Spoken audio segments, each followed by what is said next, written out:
Hi and welcome back to 2025. It's been quite some time. We haven't been in touch, been planning a few things here and there. I hope you have been well and God has kept you well up to this particular time. We are starting a new year. We have programs and we have new processes in place. And I just hope that your year started well on a good note. And even as we start this new year, I hope that uh, you will be able to set goals and systems in place and everything shall go on well as planned. Today I put a post on LinkedIn. I'm a very active member on LinkedIn, by the way. And the question that I shared on LinkedIn is something innate, something personal. And it concerns this statement that teaching is a calling. And from where I sit, this statement is misleading. So in this episode, I want us to share this statement and just break it down. I want to give my opinion and say what this statement is leading. And then at the end of it all, you're welcome to give your opinion and ideas and comments as far as this topic is concerned. It's wired around the teaching fraternity, around the teaching sphere. You guys know that I have a background in teaching, and so your opinions are welcome. So I first want to start by looking at the origin. I tasked my research team to look at the origin of this statement. When did it come to existence? When did people start saying that teaching is a calling? And therefore, briefly, teaching is often described as a sacred calling, a noble pursuit that requires passion and self sacrifice. On surface, this statement sounds inspiring, doesn't it? It does. But what if I told you that this phrase does more harm than good, from undervaluing teachers to perpetuating toxic work cultures? To me, this idea has got serious implications. Today, we'll dive into it and explore why it's problematic and uncover the truth about what teaching really is. And if you're a teacher who cares about education, this is a conversation that you won't want to miss. This is a conversation that you want to take up and let the conversation flow. Now, I tasked my research team to look at the origin of this settlement, and they came up with some interesting data and statistics. So, the idea of teaching being referred to as a calling was deeply rooted in the religious traditions, particularly in the Christianity. In the 19th and 20th century, teaching was tied to missionary work. And you guys understand that the current teaching that we have in our continent Africa was introduced by missionaries. When they came to do the mission work, that's when they were tasked to carry on the education work. And so, with educators often seen as moral guides responsible for uplifting the society, influential figures like Horace Mann, the father of American public education, advocated this perspective, emphasizing the moral and spiritual duty of teachers. While this statement is aimed to elevate the profession, it unintentionally places teachers on a pedestal of sacrifice.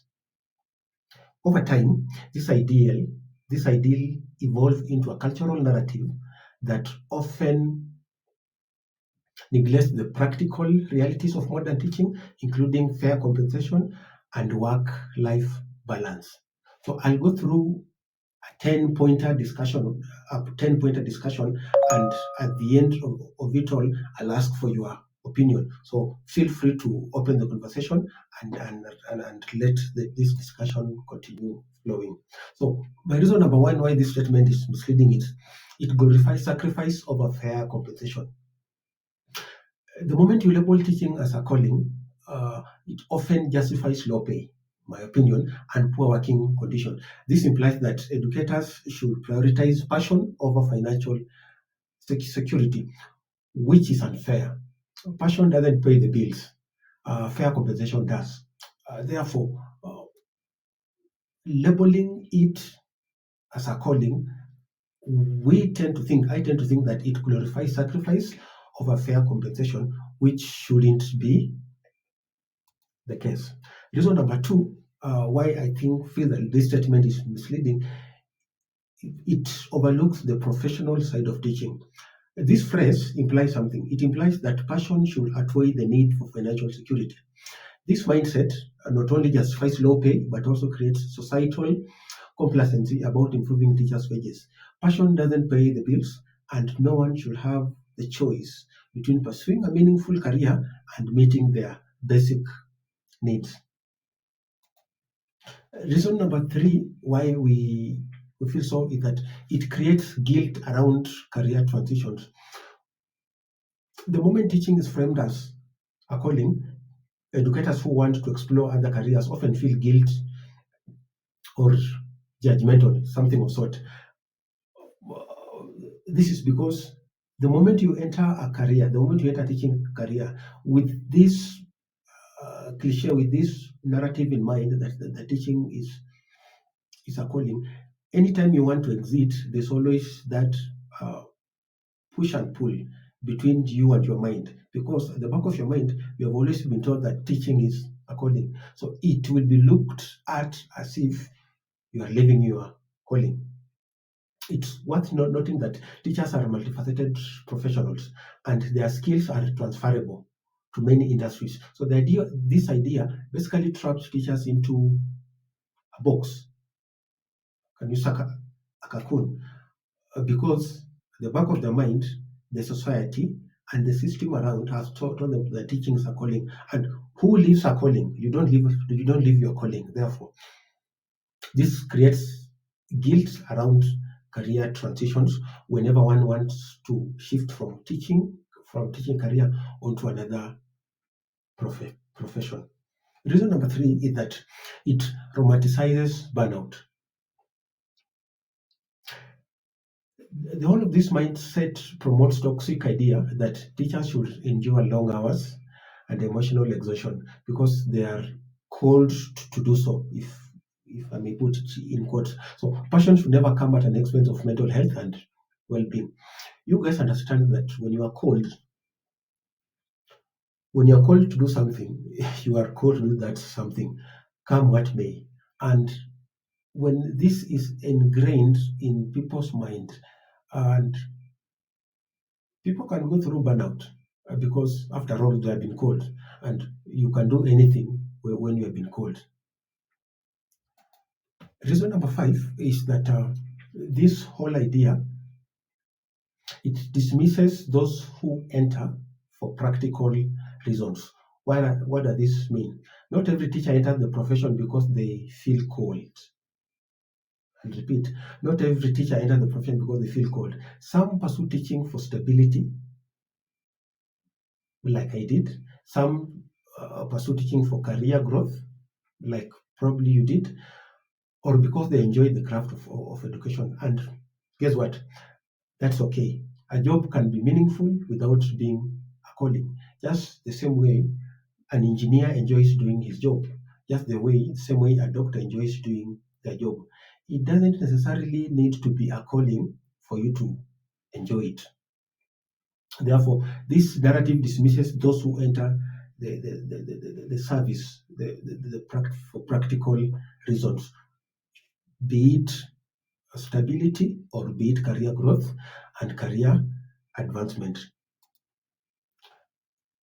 Reason number five why I feel this is not okay, it shifts the responsibility away from the employers. The notion of teaching as a calling provides a convenient excuse for employers and policy makers and lawmakers as well to overlook systematic issues like poor working conditions, underfunded schools, and insufficient resources. It shifts the burden onto teachers to make do instead of addressing structural inequalities. You understand that? I don't know about other professions, but when this statement is ingrained in the minds of employers, it it shifts the responsibility, because instead of putting systems and mechanisms that are right in place for teachers to function well,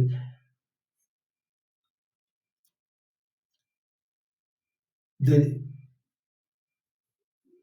they are told to make do and or work with what you have, something like that. So instead of addressing real issues, this shifts the responsibilities of people who are supposed to be making laws and people who are supposed to be taking a responsibility for the well-being of the whole education system.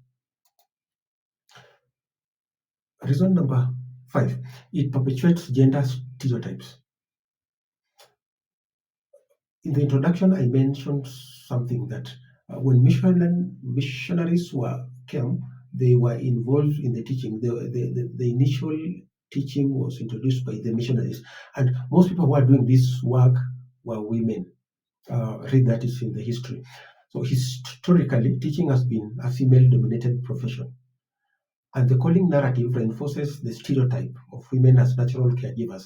This diminishes the professional identity of teachers and discourages men from entering the field, further skewing gender representation. I hope it's clear. Understand that initially the teaching, the work of teaching was predominated by women. So when you say this, you tend to um, you reinforce the stereotype of women as natural caregivers. Basically, in short, because they are caregivers naturally, they can as well just go and be in that particular calling. And so this will eventually discourage men from entering the field. You should tell me your thoughts and maybe we can have a discussion. The next point, it undervalues the complexity of the job. Let me be honest. Teaching is not easy. It's one of those professions that you have to uh, wear very many hats. And so teaching isn't just a passion.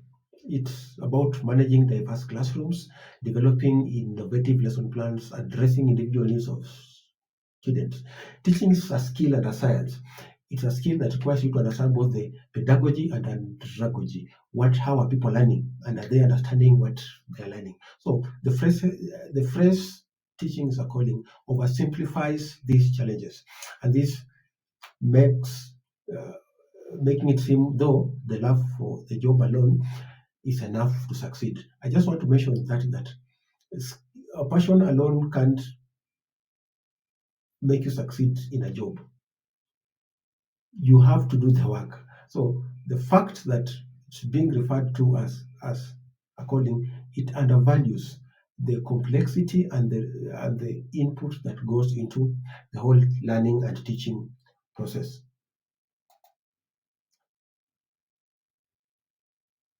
The next second last point, it makes advocacy harder and complex and very difficult. Why? Teachers advocating for better pay, benefits, either pay, benefits, or better working conditions are often dismissed as ungrateful because the society views their work as a calling. You see? So this mindset undermines legitimate demand for systematic change and perpetuates the status quo of under appreciation. So it becomes very difficult when the society, lawmakers, decision makers, when their mind is already filled with this statement that teaching is a calling, it becomes harder for systems to be put in place, either for better pay, better remuneration, better working conditions, because at the back of their mind, teachers can go through that. They can survive because they have been called to. My last point is that it disregards the need for work-life balance. You see, when you have been called, you can work for 24 hours in a day of 24 hours, and there will not be work-life balance. When you have been called, you can endure. any situation that will affect your work-life balance. In simpler terms, a calling implies a total devotion, totality. That totals in caps, capital letters, leaving little room for personal boundaries. Teachers are often expected to sacrifice their time, their energy, and even their personal lives for the sake of the students. So this unrealistic expectation leads to burnout, and it discourages talented individuals from staying in the field. And for people who have taken in this statement, some of them don't have work-life balance. You, I'm not sure about how many number of hours people in other professions work vis-a-vis compared with the number of hours that teachers put into place. But I tend to think that sometimes teachers can put in more hours than any other profession because it's a calling. And when that happens, there's no work-life balance. That's the final statement. What's my take? What's the truth? Uh, what's my opinion? And this is my opinion. Teaching isn't just a calling. Teaching is a career. Teaching is a craft and a cornerstone of our society. Individuals who go through training to be teachers, they take years to be prepared. They take years to go through the process. They take years to go through the teaching and learning process. Some go ahead to have their masters, some have their PhDs, and some even have 4 or 5 degrees. People take close to 7, 10, or maybe 8 years in school preparing to be teachers. So that can't be nullified by just being a calling because they are putting the work, they are putting the craft. While passion is a key ingredient, it's not enough to sustain teachers in the face of systematic challenges. Therefore, by romanticizing the profession, we inadvertently overlook the real needs of educators, which are fair pay, which are proper support, which are respect for the expertise. And it's therefore high time that we retire the phrase, teaching is a calling, and start treating teachers like the skilled profession that they are, given that the hours they are put in the preparation, given that the amount of sacrifice, the amount of effort and input they put into their work to see a better society, to see a better future. That marks the end of our video today, and I would really love to hear your opinion and uh, your thoughts on this subject matter. So let's keep this conversation going, and thank you for watching up to this time. I'll see you in my next video. Bye bye.